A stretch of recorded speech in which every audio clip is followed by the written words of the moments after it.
બાળકો આપણે કાવ્ય સંધ્યા પછી શબ્દાર્થ અને મુહાવરાની વાત કરી. આજે આપણે અભ્યાસની વાત કરશું પાના નંબર 72 ઉપર. बराबर. पढ़िए और समझिए. पहला प्रश्न है पढ़िए और समझिए यानी कि स्वच्छ सुंदर अक्षर में लिख लीजिए.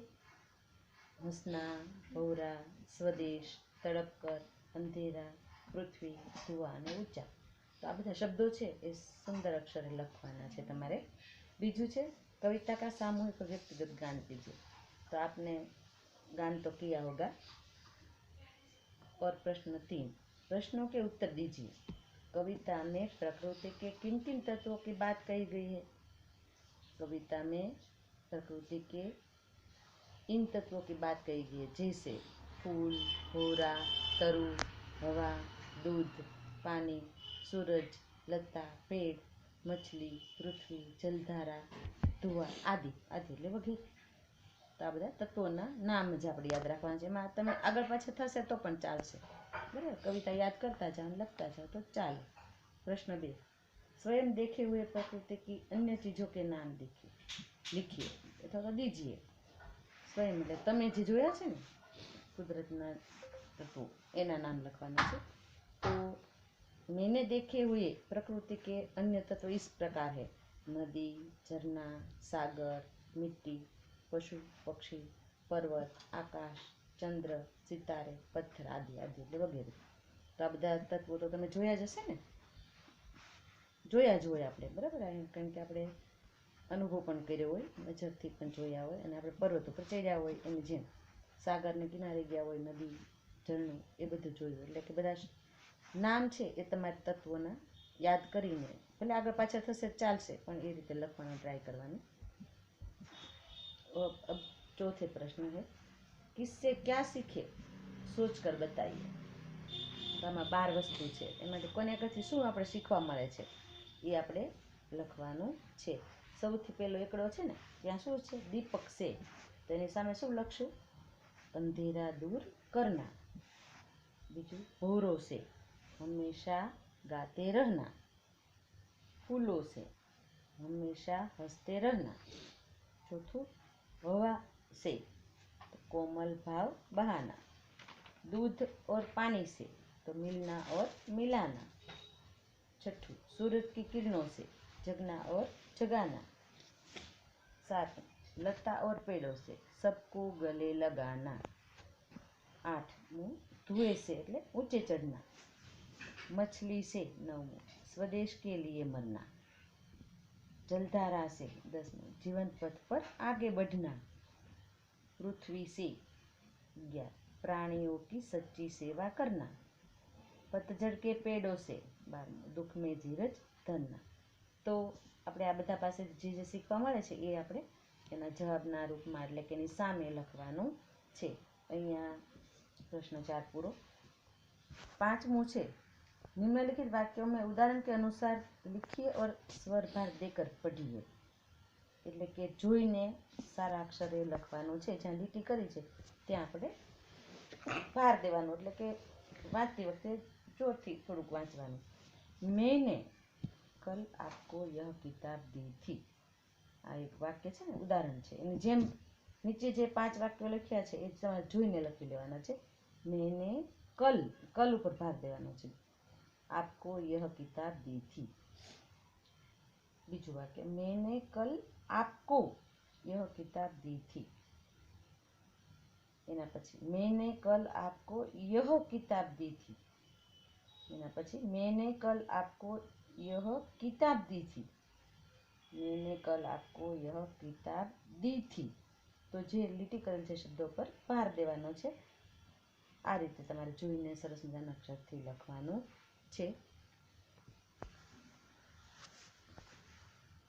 આગળ पाना नंबर 73 ऊपर मैंने जन्मदिन पर दोस्तों ने मुझे उपहार दिया. बराबर. किसान ने बैल को रस्सी से कसकर बांधा. बगीचे में तितलियां मंडराने लगी. मैं कल रामपुर गया था. तो आ બધા વાક્યો છે એ તમારે સરસ મજાના અક્ષરથી લખવાના છે. હવે આવે છે સ્વાધ્યાય. સ્વાધ્યાયમાં પહેલો પ્રશ્ન, સહી જોડે મિલાઈએ એટલે કે યોગ્ય જોડી અ અને બ છે ને એમાં. તો સૌથી પહેલો અમાં ફૂલ, જલધારા, મછલી, પૃથ્વી અને ધુઆ આ 5 છે. પણ એની સામે બમાં જુઓ 7 જવાબ આપ્યા છે. તો આપણે તો 5 જ જવાબ ગોતવાના છે. તો પહેલાં અ વિભાગ લખી લેવાનો, એની સામે બમાંથી જે જવાબ આવે એ ડાયરેક્ટ એટલે કે જવાબના રૂપમાં લખવાનું છે. ફૂલ, ફૂલની સામે શું લખશો? હંમેશા હસતે રહેના એટલે કે હસતે રહેના, ત્રીજું છે ને એનો જવાબ છે. પછી બીજું જલધારા, તો જીવન પથ મેં આગે बढ़ना. ત્રીજું મછલી, તેની સામે શું લખશો? સ્વદેશ કે લીએ તડપ કર મરના, જે પહેલું છે ને બમાં એ લખવાનું. પૃથ્વી, એની સામે 6 નંબર ઉપર છે જો સેવા કરના, બરાબર. અને ધુઆ તો ઉન્નતિ કરના. તો આ રીતે એના જવાબ છે એ યોગ્ય જોડી એટલે કે સહી જોડે મિલાઈએ એ લખવાનું છે. પ્રશ્ન 2, निम्नलिखित प्रश्नों के उत्तर लिखिए. પહેલો છે दुख में हमें क्या करना चाहिए? दुख में हमें धीरज रखनी चाहिए, એનો જવાબ છે. બીજું, सूरज की किरणों से हमें क्या सीख मिलती है? जवाब, सूरज की किरणों से हमें यह सीख मिलती है कि हमें स्वयं जागकर दूसरों को भी जगाना चाहिए. ત્રીજું, कोमल भाव बहाने की सीख हमें कौन देता है? कोमल भाव बहाने की सीख हवा के झोंके देते हैं. चौथું, अंधेरा कौन दूर करता है? दीपक उजाला फैलाकर अंधेरा दूर करता है. अथवा તેમ લખો કે અંધેરા દીપક દૂર કરતા હે તો પણ ચાલશે.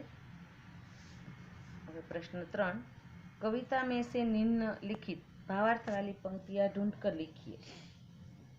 હવે આપણે એની સામે પંક્તિ લખવાની છે કાવ્યમાંથી ગોતીને.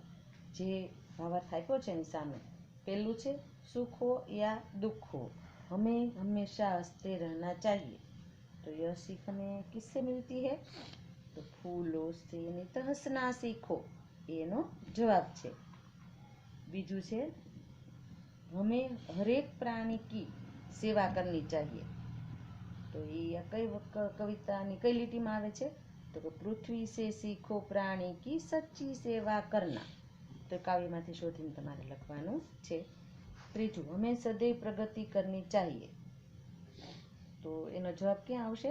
ધુએ સે सीखो हरदम ऊंचे ही पर चढ़ना, એનો જવાબ છે. हमें सबसे हिल मिलकर रहना चाहिए. તો કાવ્યની કઈ લીટીમાંથી આપણને એ બોધ મળે છે? दूध तथा पानी से सीखो मिलना और मिलाना. તો આ એનો જવાબ છે.